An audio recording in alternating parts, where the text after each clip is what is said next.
Coming up, Matt gets up close and personal with Commander Shepard, Julia explores SimCity's multiplayer mode, David Rutter talks FIFA 13, and you can win this awesome Xbox 360. Hello and welcome to PWNED. Now before we start, let's give you a quick tour of the screen around us. You can skip to any feature in the show using the banner above, or you can subscribe to us using the link on screen now. Right, now we've got those formalities out of the way, let's see what happened when I got some premium alone time with Commander Shepard himself, Mark Meer. Mark Meer, welcome to the Normandy. Oh, thanks. It's nice to be back. Obviously, we're not on the Normandy. We're in London. Yes. Mark's actually come to London. What brings you to the UK? I'm here for the Improvathon, the 2012 London Improvathon, which is a 50-hour improv show that we do at Hoxton Hall in Shoreditch. And I've been doing improv basically for as long as I've been acting. And it's one of my favorite things to do, specifically the Improvathon. It's a bit like a Vision Quest and Acid Trip rolled into one. Now, gamers will know you probably most famously as the voice of Commander Shepard in Mass Effect. Yeah. You've been working with BioWare since Baldur's Gate. Yeah, Baldur's Gate 2 was my very first game with them, and actually in Baldur's Gate 2 I had a single line, and it was in the final cutscene. So you had to play the entire game to see me as an evil cleric. Now, looking at some of the stuff you've done, you do like your evil characters, so what's it like playing a hero such as Commander Shepard? Well, I'll be honest, I did not think that I was going to be Commander Shepard. I was actually working for BioWare when I was asked to audition. I was the actor who was brought in to develop all the sound sets for the various alien races. So I sort of determined the way that the aliens sound and what their base sound is. Some of it's fairly obvious, like the Krogan will have deep guttural voices and things like that. And during that process, I was asked to audition for Commander Shepard, and I didn't think there was a hope in hell that I'd get it. I assumed, like, well, we all know that I'll end up doing a bunch of aliens and bad guys, as I usually do. And so I was thrilled to be cast as Commander Shepard. And then how did you go about developing the voice? Because obviously you do a lot of comedy. Commander Shepard's not the funniest of guys. Oh, he has a dry sense of humor, especially as Renegade. I think that can come through. The Commander Shepard voice isn't too far off from my own, and obviously they didn't want, just considering the amount of dialogue that you're going to be doing as Commander Shepard, they didn't want something that was too affected or too far from your natural voice. So there are times in Mass Effect when you're playing voice characters, you're actually talking to yourself? Yes, because in addition to playing Commander Shepard, I voice a number of the other characters. In fact, the entirety of the Vorcha and Hanar species. Does it help for you to pull a face to do different types of characters? Yeah, I'll be honest, when I'm doing the Vorcha, I'm usually like this and the Botha. And yeah. Well, Mark, it's been a pleasure talking to you. Thank you very much for your time. Before we go, can you just do some lines for us in your Commander Shepard voice? I should go. Great. Can you do another one for us? No, I have to go, actually. Oh, okay. Yeah. Well, see you later. See you. Awkward.com. Sorry. And while Mark Meer was in town, on the Normandy, Better. he dropped off this signed Xbox 360 complete with stunning Mass Effect 3 artwork for one of you guys to win. For your chance to win, all you need to do is leave your favourite Mass Effect moment in the comment section below, and then we'll pick a winner and then announce that winner on a future indeterminate episode of PWNED. Right, let's bring things back down to earth just a bit. SimCity is shaping up to be a triumphant return for the series, and for the first time will feature multiplayer. Lead producer Kip Katsarelis told Julia Hardy all about it. So Kip, how does SimCity multiplayer work? SimCity multiplayer has been an idea we've had for a long time, where we want to allow players to play together in a region with their city. So as a player, I could create a new city, I could create a region, I could invite my friends to that region to play with me. I could set it to private, so I could play by myself in the region and play multiple cities. Or I could just go ahead and join somebody else's regions. There's the individual goals that each person has, if they want to build up that coal mine city and be at the top of the leaderboards. If they maybe want to focus on services like fire, police, garbage, health, you could share those services with your neighbor.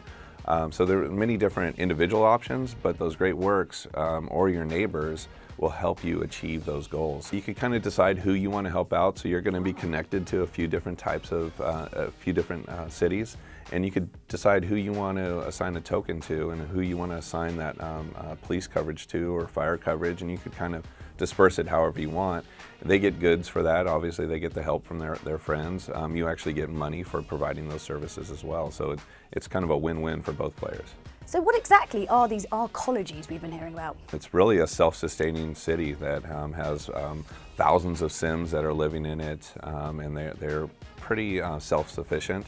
But it will require your neighboring cities to kind of contribute. And those Sims in the arcology, they'll actually come out and they'll come visit your city from time to time. Also, I've heard you've announced solar farms as well. So that's one that will actually offer power within the region. So you build the solar farm together and you really don't have to worry about your power problems too much anymore. So is it quite mind-blowing? You've sort of created this thing that's so intricate and so in-depth, it just becomes this sort of living, breathing thing, and actually it gets to the stage where you can't really anticipate what's going to happen in the game. Actually, that's probably my favorite part of the game, is just watching the simulation in action. We did build our new engine glass box that's powering the SimCity, and we're actually tracking every Sim in the city, so we know where they work, where they shop, where they live. And you get the emergent gameplay that you just don't know what's going to happen, and so it's always fun to kind of poke at and try new things to see what's going to happen in the simulation.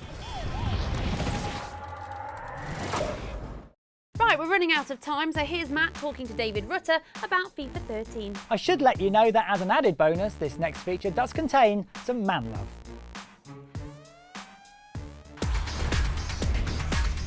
Friend of the show, David Rutter, joins me in the EA Sports newsroom. David, how you doing? I'm doing very well, thank you. How are you? I'm very well, thanks for asking. Obviously, you're well into making FIFA 13 now, so how's the development process been going? It's been going incredibly well this year. We're extremely happy with the gameplay, injecting this sense of unpredictability of real-world football into the game, based around some really big features this year. Also creating a true battle for possession across the pitch, and we've got lots of exciting news coming out soon as well.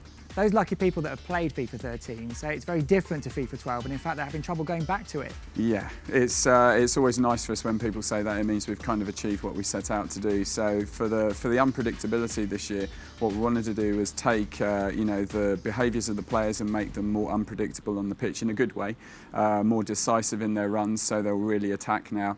Curved runs, curving in behind defenders, the ability for them to more intelligently stay on side as well as creating passing lanes and creating more kind of attacking options for them. A lot more variety in attack this year. And then the other key thing really was around our new dribbling system that we put in called Complete Dribbling. Obviously in the past we had 360 degrees dribbling. We had precision dribbling last year, which was high fidelity ball control, but never maintaining a face angle. So now you've got that real sense that you can take anyone on the pitch. We had to do work in defending as well. So leveraging the player impact engine this year, we've got this really solid physical play mechanic in there, allowing you to push and pull players just using the tackle button. So if you can't launch a tackle effectively, you can now use that tackle button to barge, push or pull, although don't overdo it because obviously players do go down. And of course the ref will blow the whistle, I guess. Absolutely, we've done loads of work around referees this year. One of the cool things you can do in this year as part of our tactical free kick system is actually the ability to be able to encroach the free kick wall, and the referees don't like that too much either, so you need to be careful.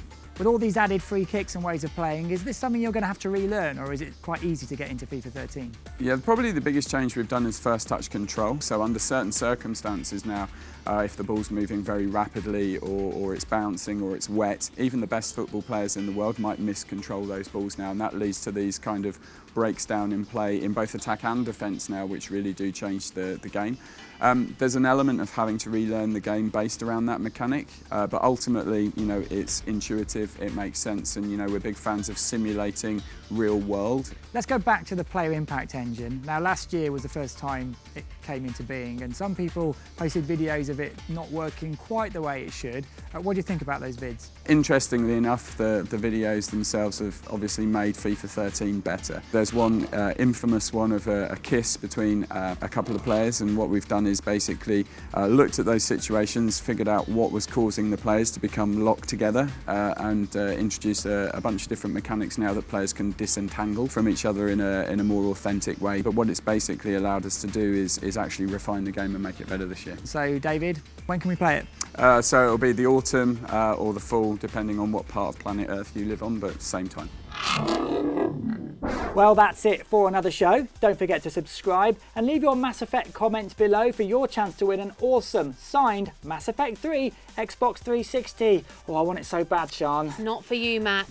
And we'll be back with a Pwned Medal of Honor Warfighter special, which you won't want to miss. Until then, bye. See ya.